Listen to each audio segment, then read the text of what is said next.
Congolaises et Congolais, chers compatriotes, je voudrais avant toute chose remercier l'Éternel Dieu pour toutes ses bénédictions.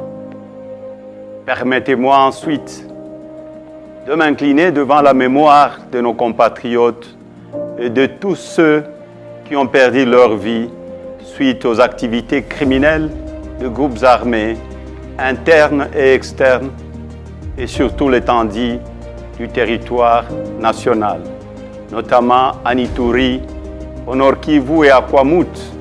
Je renouvelle mes condoléances aux familles éplorées et à la nation tout entière. Je n'ai pas manqué dans mes prières quotidiennes de penser à nos regrettés disparus et à leurs familles. Aucun de Congolais, ni toute autre personne vivant dans notre pays ne devrait payer de sa vie du fait de l'incapacité des autorités établies à protéger les citoyens et leurs biens.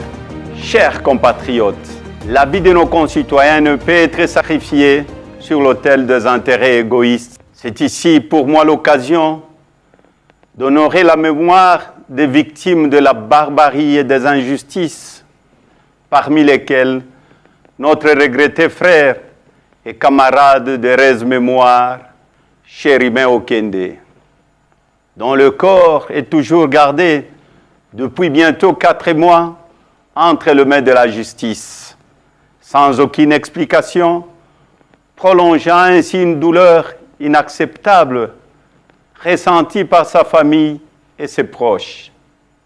Mes pensées vont également à tous nos compatriotes qui croupissent injustement en prison pour des raisons purement politiques.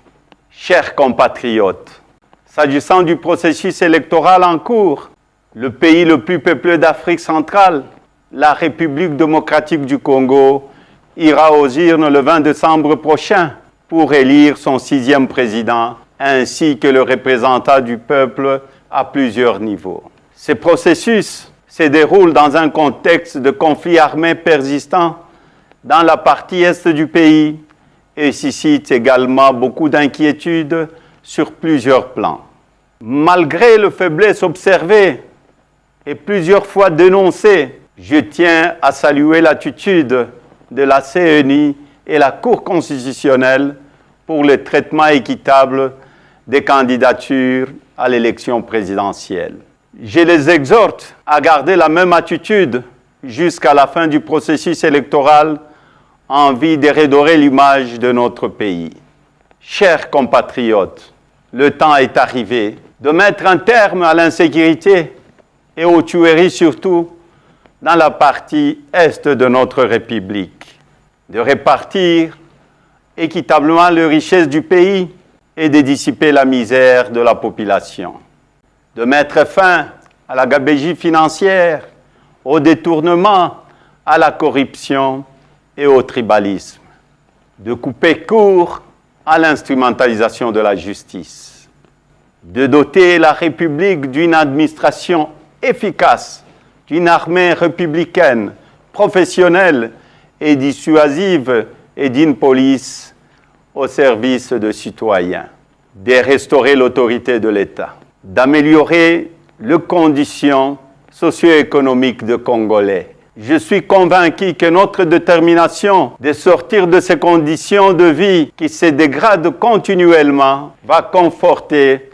notre énergie, notre sens de responsabilité et notre maturité pour mettre fin à la gouvernance chaotique qui nous est imposée. Bref, il est temps de rendre la dignité aux Congolaises et aux Congolais. Le beau temps est arrivé, il est à notre portée. Mon combat est l'instauration de la démocratie et d'un état de droit où il fera bon vivre. S'inspirant de certains enseignements de nos illustres disparus, je citais Joseph Kasavubu, le président Joseph Désiré Mobutu, le président Laurent Désiré Kabila et le premier ministre Patrice Emery Lumumba. Je soutiendrai qu'il est temps d'écrire ensemble notre propre histoire, une histoire de gloire, de dignité et non d'injustice. Ils nous ont appris notamment à privilégier l'intégrité et l'honnêteté, l'unité, la concorde et la cohésion nationale, la dignité du peuple congolais, l'autoprise en charge du peuple et le combat pour la liberté. Chers compatriotes, j'aimerais féliciter les autres candidats à l'élection présidentielle pour la sélection de leur candidature et leur rappeler que nous sommes tous filles et fils de ces pays. Nous ne sommes pas des ennemis, mais simplement des adversaires politiques. Les élections ne peuvent et ne doivent pas être à la base des divisions, mais plutôt à la confirmation de notre maturité politique en tant que filles et fils d'une même nation. J'en appelle donc à la cohésion et à l'unité nationale, si chèrement acquises et qui sont mises à mal par des antivaleurs, notamment le tribalisme et le népotisme.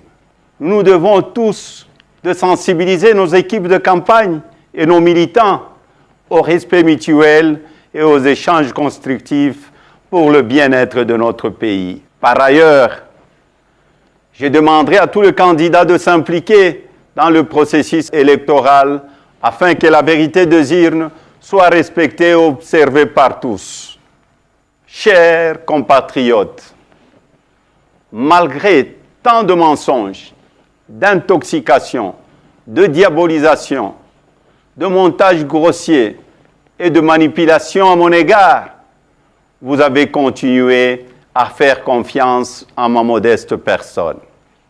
En dépit des intimidations, de menaces et de turbulences de tout genre, vous n'avez pas baissé le bras et vous avez milité avec détermination pour que la CENI et la Cour constitutionnelle travaillent dans le strict respect de nos lois lors de l'analyse et du traitement de dossiers de candidats à l'élection présidentielle.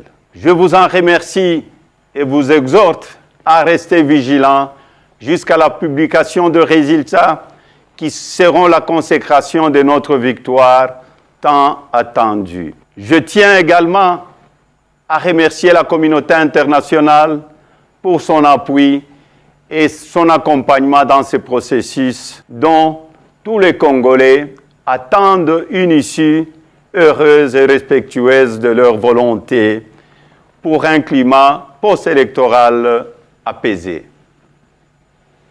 Chers compatriotes, mon parti a un programme de gouvernance chiffré qui sera dévoilé au moment opportun et pour lequel nous restons ouverts à la contribution d'un chacun en vue de sa consolidation et de son appropriation pour tous les enfants de ces beaux pays que nous avons malheureusement transformés en enfer. Pour le changement, le temps est arrivé. Pona bongwana, tango ekoki. Washituluilu, dibadi akumbani. Samuna sombodolo, tangu mefwana. Kwa mabadilisho wakati inenea. Un autre Congo est possible. Que Dieu bénisse la République démocratique du Congo et son peuple. Je vous remercie.